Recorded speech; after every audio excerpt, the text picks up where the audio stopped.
ಆ ಮಹಾ ಸೈನ್ಯವನ್ನು ನೋಡಿ ಅರ್ಜುನನನ್ನು ಕುರಿತು ಯುಧಿಷ್ಠಿರನು, ಆ ದೊಡ್ಡ ಸೈನ್ಯದ ಎದುರು 7 ಅಕ್ಷೋಹಿಣಿಯಾದ ಸಣ್ಣದಾದ ನಮ್ಮ ಸೈನ್ಯವನ್ನು ಹೇಗೆ ನಿಯೋಜಿಸುತ್ತೀಯಾ ಎಂದು ಕೇಳಿದನು. ಪಾಂಡವರು ತಮ್ಮ ಸೈನ್ಯವನ್ನು ವಜ್ರವ್ಯೂಹದಲ್ಲಿ ನಿಲ್ಲಿಸಿದರು. ತುದಿಯಲ್ಲಿ ಭೀಮನಿಂದ ರಕ್ಷಿಸಲ್ಪಟ್ಟ ಧೃಷ್ಟದ್ಯುಮ್ನ, ಮಧ್ಯದಲ್ಲಿ ಯುಧಿಷ್ಠಿರ, ಅವನ ಹಿಂದೆ ಅರ್ಜುನನಿಂದ ರಕ್ಷಿಸಲ್ಪಟ್ಟ ಶಿಖಂಡಿ, ಪಕ್ಕದಲ್ಲಿ ಸಾತ್ಯಕಿ, ಹೀಗೆ ನಿಯೋಜಿತರಾಗಿದ್ದರು. ಅರ್ಜುನನ ಹನುಮಧ್ವಜವು ಬಹು ದೂರದಿಂದ ಕಾಣುತ್ತಿದ್ದಿತು. ಶ್ವೇತಾಶ್ವಗಳು ಬೆಳಗಿನ ಬಿಸಿಲಲ್ಲಿ ಹೊಳೆಯುತ್ತಿದ್ದವು.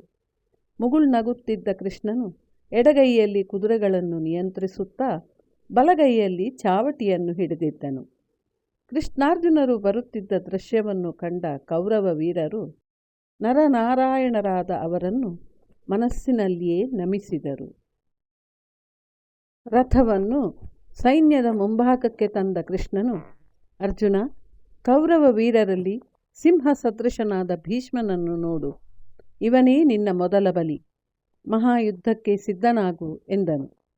ಇಡೀ ಸೈನ್ಯವು ಮೌನವನ್ನು ಆವರಿಸಿತು. ಕೌರವ ಸೈನ್ಯ ಒಂದು ಕಡೆ, ಪಾಂಡವರ ಸೈನ್ಯ ಒಂದು ಕಡೆ ಚಿತ್ರದಲ್ಲಿ ಕೊರೆದಿಟ್ಟಂತೆ ನಿಶ್ಚಲವಾಗಿದ್ದವು.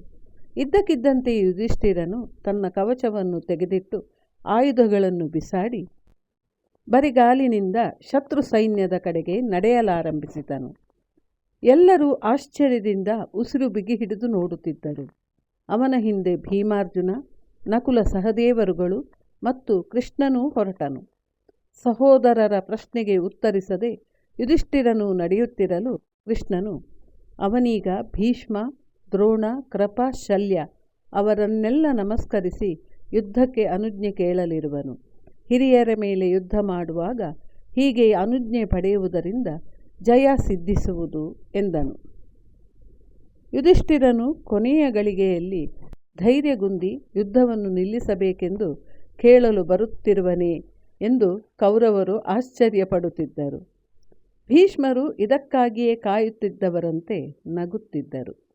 ಯುಧಿಷ್ಠಿರನು ಕಣ್ಣೀರು ತುಂಬಿಕೊಂಡು ಸಹೋದರರ ಸಮೇತನಾಗಿ ಭೀಷ್ಮನ ಪಾದಗಳಿಗೆ ನಮಸ್ಕರಿಸಿದನು. ಯುಧಿಷ್ಠಿರನು, ಅಜ್ಜ, ಯುದ್ಧವನ್ನು ತಪ್ಪಿಸಲು ಸಾಧ್ಯವಿಲ್ಲದಾಗಿದೆ. ಯುದ್ಧ ಮಾಡುವುದಕ್ಕೆ ಅಪ್ಪಣೆ ಕೊಡು. ನಮಗೆ ಜಯವಾಗಲೆಂದು ಹರಸು ಎಂದು ಬೇಡಿದನು. ಭೀಷ್ಮರಿಗೆ ಸಂತೋಷವಾಯಿತು. ಭೀಷ್ಮ, ಮಗು, ಜಯ ನಿಮ್ಮದೇ. ಕೃಷ್ಣನು ನಿಮ್ಮ ಕಡೆ ಇರುವನು ಎಂದ ಮೇಲೆ ಧರ್ಮವು ನಿಮ್ಮ ಕಡೆ ಇದ್ದಂತೆ. ಮಾನವನು ಸಿರಿಗೆ ಅಧೀನನು. ನನ್ನ ಸಿರಿಯು ಕೌರವರಿಗೆ ಸೇರಿದ್ದಾದ್ದರಿಂದ ನಾನು ಯುದ್ಧ ಮಾಡಬೇಕಾಗಿದೆ. ಕೌರವರ ಸಿಂಹಾಸನವನ್ನು ನಾನು ಎಂದೋ ತ್ಯಜಿಸಿಬಿಟ್ಟಿದ್ದೇನೆ. ರಾಜಾಶ್ರಯದಲ್ಲಿರುವುದರಿಂದ ಯುದ್ಧವು ನನ್ನ ಕರ್ತವ್ಯ. ಆದರೆ ನನ್ನ ಪ್ರೀತಿಯ ಆಶೀರ್ವಾದಗಳು ನಿನ್ನ ಮೇಲಿರುತ್ತದೆ ಎಂಬುದನ್ನು ಮರೆಯಬೇಡ ಎಂದರು. ಹಾಗೆಯೇ ಅವರು ದ್ರೋಣ, ಕೃಪ, ಶಲ್ಯನನ್ನು ಕಂಡು ಅನುಜ್ಞೆ ಆಶೀರ್ವಾದ ಪಡೆದು ವಾಪಸ್ಸಾದರು. ಯುಧಿಷ್ಠಿರನು ಹಿಂತಿರುಗಿದ ಮೇಲೆ ಯಾವ ಕ್ಷಣದಲ್ಲಾದರೂ ಯುದ್ಧ ಪ್ರಾರಂಭವಾಗುವುದೆಂದು, ಅದರಲ್ಲಿ ಪಾಂಡವರು ಗೆಲ್ಲುವರೆಂದು ಅವರೆಲ್ಲರಿಗೂ ಅನಿಸಿತು. ಇದು ಮುಂದಿನ ಭಾಗದಲ್ಲಿ ಮುಂದುವರಿಯುವುದು.